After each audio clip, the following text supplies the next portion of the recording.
오늘은 문재인 대선 경선 캠프의 윤우덕 비서실장 모시고 자세한 이야기 나눠보겠습니다. 안녕하세요. 안녕하세요. 네, 안녕하세요. 반갑습니다. 먼저요, 비서실장 자리라는 것은 상당히 최측근들이 많이 하는 자리인데 어떻습니까? 문재인 고민과의 인연이, 개인적인 인연이 있으신가요? 청와대에서 한 4년여 같이 이제 일을 하고 생활을 했던 그런 경험이 있죠. 네. 근데 측근이라기보다는 또 제가 측근이라고 할 수 있나요? 그냥 도우려고 나섰습니다. 네. 그럼 막중한 역할을 맡으시게 된 건데, 조만간 문재인 고문의 캠프가 이제 뜰 거라는 얘기들이 많은데, 어떻습니까? 이번에는 좀 캠프 인선에서 친노, 프레임 이런 걸 좀 벗어날 수 있을까요? 글쎄, 이런 시가 우선 생각이 나네요. 도종환 시인의 담쟁이라는 그런 시인데, 거기에 이런 기절이 있습니다. 저것은 넘을 수 없는 벽이라고 고개를 떨구고 있을 때 담쟁이 하나는 담쟁이 수천 개를 이끌고 결국 그 벽을 넘는다라는 시가 있습니다. 그 절망의 벽을 넘어야 됩니다. 문재인 캠프에 많은 분들이 좀 합류해 주시고 아직은 비어 있습니다. 많이 좀 나서 주십시오. 네. 말씀하신 그 벽이 혹시 노무현 전 대통령을 말씀하시는 건가요? 아니죠. 정권 교체를 해야 하는 그런 불통의 벽이죠. 네. 그러면 앞으로 이제 대선 캠프가 좀 출범을 할 텐데 어떤 쪽으로 초점을 맞춰서 전략을 어떻게 짜서 나가실 계획이신가요? 캠프라는 건 그렇습니다. 이제 참모 그룹이라고 할 수가 있는데 여러 가지 실무도 하고 정책도 또 같이 의논하고 그러는데 다양한 상상력이 필요합니다. 그리고 지금 시점에 맞는 상상력뿐만 아니라 2003년 이후 우리나라, 우리 국민을 책임질 풍부한 상상력을 가진 다양한 사람들이 필요하죠. 네. 우리 캠프는 그렇게 꾸릴 겁니다.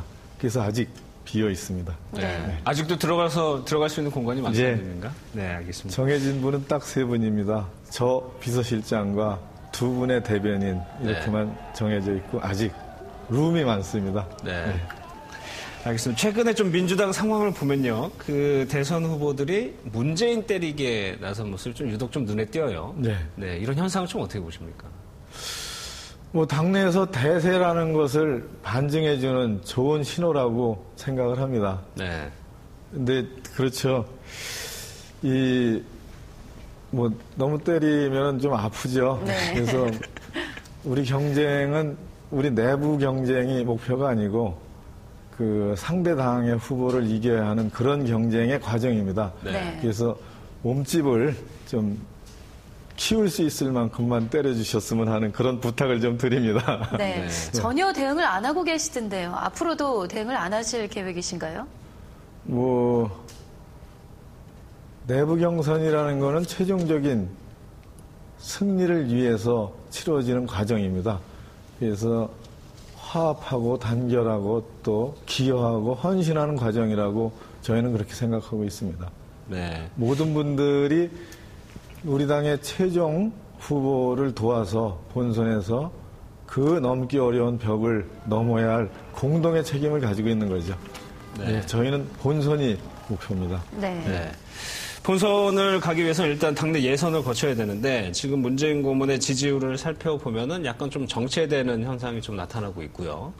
또 하나 좀 야권에서 민주당에서 가장 중요한 호남에서의 지지율이 생각보다 높지가 않다라고 하는데 이 부분에 대해서는 어떻게 생각하십니까?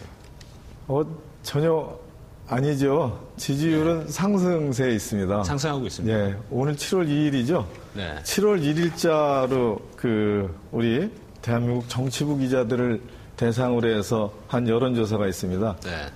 윈지 코리아하고 프레시안에서 공동으로 조사한 건데 여기 어제 겁니다. 따끈따끈한 여론조사인데 우리 문재인 후보가 단연 1위를 기록하고 있습니다. 그래서 이런 질문에 차기 대통령으로 누가 적합한가에 대한 정치부 기자 222인의 답입니다. 네. 여기서 문재인 후보가 25.7, 또 김두관 후보가 18.5, 박근혜 후보가 18.0, 안철수 후보가 10.8 이런 조사치가 어제 나왔어요. 네. 그래서 방금 말씀하신 거는 이제 걱정을 하셨던 부분이라고 생각을 하는데, 이 정치부 기자는 전문가 집단입니다. 늘 전문가의 의견이 또 이렇게 표출이 되면 일반 국민들의 의견도 그 전문가 집단의 의견을 참조하고 또 수렴해 나가는 과정을 뒤이어서 이제 겪게 되겠죠. 네. 그래서 뭐 느낌도 좋고 상승 추세라고 저희는 생각을 하고 있습니다. 네. 네. 물론 열심히 해야죠. 네. 여론조사를 말씀하셔가지고 저도 뭐 그 조사에 참여를 했지만은 안철수 교수에 대한 지지율이 상당히 낮게 나왔어요. 정치부 기자들 사이에서는. 네. 왜 그렇다고 좀 해석하십니까? 그 다른 분의 어떤 문제를 말씀드리는 거는 뭐 예의가 아니고, 아직 출마 선언을 안 하신 상태에 그 취재를 하는 게 그 밥줄인 정치부 기자분들한테는 네. 소통이 아직 부족한 거라고 봐야죠. 네. 그런 부분들이 이제 해결이 되면 뭐 경쟁력이 또 높아지겠죠. 네. 그렇게 예측을 하고 있습니다. 네. 더 열심히 할 겁니다. 그렇게 안 교수의 지지율이 올라오면 문재인 고문의 지지율이 빠질 가능성이 더 큰데요. 지지율은 그렇습니다. 안철수 원장님하고는 뭐 당내에서 경선할 수도 있고 또 당 바깥에서 야권 전체 통합을 위한 경선을 할 수도 있고 그런 예정된 두세 가지 방향이 있겠죠. 근데 그 과정 중에서 상호 선의의 경쟁을 하면서 두 분 다 상승하리라고 저는 그렇게 믿고 있습니다. 네. 그리고 문재인 고문에 대한 이미지가 뭐 인품이 훌륭하다 뭐 이런 장점도 있겠지만은 단점으로는 좀 약해 보인다라는 얘기가 좀 많이 들리고 있거든요. 그런 부분은 좀 어떻게 보완하실 생각이신가요? 권력 의지입니다. 네. 예, 권력 의지라는 용어는 그 많은 사람들이 권력에 대한 욕심이라고들 이해를 하죠. 근데 진짜 위대한 사회학자고 정치학자인 막스 베버는 권력 의지는 소명 의식이라고 그렇게 얘기를 했습니다. 그 우리 문재인 고문은 시대와 역사에 대한 소명 의식이 지금 이 대선에 나서시는 어떤 분보다 앞서 있고 그 책임감이 무거운 사람이라고 그렇게 생각합니다. 네. 약한 게 아니라 소명의식이 강한 분이죠. 네. 네. 이제 문재인 고문이 뭐 당내 경선을 통과하고 또 안철수 교수와의 뭐 어떤 방식으로든 단일화를 하게 된다면, 돼서 네. 또 이긴다면 박근혜 전 위원장과 승부를 벌칠 가능성이 굉장히 높은데 어떻습니까? 박근혜 전 위원장을 평가하면 승산이 있다고 보십니까? 문재인 고문이? 물론이죠. 승산이 있습니다. 그거는 우선 현재 우리 민주당에서 박근혜 의원님이죠. 네. 박근혜 후보 이분과 가장 경쟁력 있는 사람은 우리 문 고문이죠. 네. 그리고 지금은 물론 지지율에서 지고 있습니다. 하지만 더욱 열심히 해서 반드시 이길 수 있도록 최선을 다하겠습니다. 그럼 문 고문이 이길 수 있는 이유, 가장 큰 이유가 뭐가 있을까요? 두 가지로 말씀을 드리겠습니다.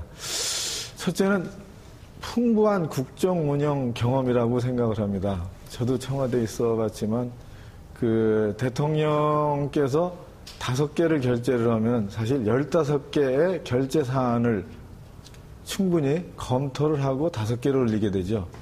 그래서 대통령을 모셨던 사람들은 국정 경험이 굉장히 풍부합니다. 네. 옛날로 쳐서 도장을 많이 찍어본 거죠. 결재를 많이 해봤습니다. 네.